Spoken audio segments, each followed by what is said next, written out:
Israel Hamas युद्ध के बाद से ही लाल सागर, बाब-अल मंडेब और एडन की खाड़ी एक आग का दरिया बने हुए हैं और यमन का हूती बार बार इन इलाकों में पश्चिमी देशों और इजराइल से जुड़े जहाजों पर मिसाइल, रॉकेट और ड्रोन हमले कर रहा है।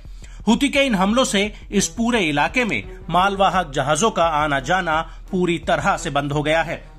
लेकिन अगर कोई जहाज इन रास्तों पर आने की हिम्मत जुटाता है तो हूती उसे वहीं उड़ा देता है। यहाँ तक कि अमेरिका और ब्रिटेन जैसे देशों ने अपने युद्धपोत इन इलाकों में तैनात किए हुए हैं। लेकिन इसके बावजूद हूती के हौसले पूरी तरह से बुलंद हैं और अब हूती ने एक बार फिर एडन की खाड़ी में 4 जहाजों पर ताबड़तोड़ हमले किए हैं।